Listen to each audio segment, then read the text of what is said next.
Hello guys, എല്ലാവരും വാ, ഞാൻ നിങ്ങൾക്കൊരു സാധനം കാണിച്ചു തരാം. എന്താ വെച്ചാൽ നമ്മളെ വീടിൻ്റെ മുമ്പിൽ സ്ലാബ് ഇട്ടിട്ട് അവിടെ കുറച്ച് വെള്ളം കെട്ടിക്കുന്നുണ്ട്.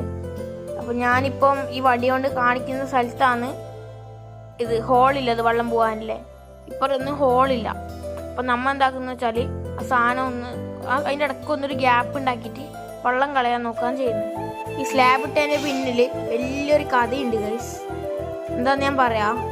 ഈ സ്ലാബ് ഇടുന്ന ടൈമിൽ ഞാൻ സ്കൂളിൽ പോയിട്ട് വരുന്ന സമയത്ത് എനിക്ക് വീട്ടിലോട്ട് കയറാൻ വേണ്ടിയിട്ട് വഴിയില്ല.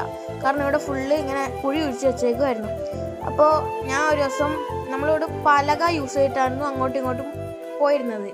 അപ്പോൾ ഒരു ദിവസം ഞാൻ അവരോട് പറഞ്ഞു, അവർ പലക മാറ്റിയിട്ടായിരുന്നു. അപ്പം ഞാൻ ഒരു ദിവസം പറഞ്ഞു, പിന്നെ എനിക്ക് പലക വേണം, എനിക്ക് വീട്ടിലോട്ട് പോകണം എന്ന് പറഞ്ഞു.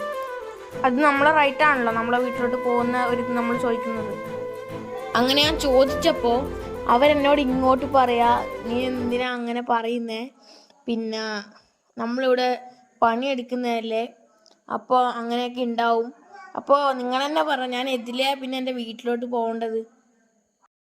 ഞാൻ ശരിക്കും റിയലി അത് കഴിഞ്ഞിട്ട് ഞാൻ കരഞ്ഞു കുറേ സമയം. കാരണം എനിക്ക് സങ്കടവും ദേഷ്യവും എല്ലാം ഒരുമിച്ച് വന്നു. മീൻസ് എനിക്കൊന്നും പറ്റാത്തൊരവസ്ഥ. മീൻസ് എനിക്ക് നല്ലോണം സങ്കടം വന്നു.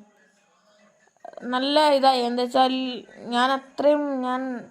എനിക്ക് വീട്ടിലേക്ക് വേറെ വഴിയില്ലല്ലോ. ഞാൻ അതിലൂടെ വരാമെന്ന് പറയുമ്പോൾ പിന്നെ എന്നെ ഇങ്ങനെ പറയുമ്പോൾ എനിക്ക് നല്ലതായിട്ട് ഫീലായത്. അപ്പോൾ എൻ്റെ ഈ സ്റ്റോറി ഞാൻ നിങ്ങളായിട്ടൊന്ന് പങ്കുവെക്കാമെന്ന് വിചാരിച്ചു. അപ്പോൾ ഗൈസ്, നമ്മൾ പണിയൊക്കെ കഴിഞ്ഞിട്ടാ ഗൈസ്. അപ്പോൾ സൈനിങ് ഓഫ് ബൈ ധ്രുപ്പി നായർ.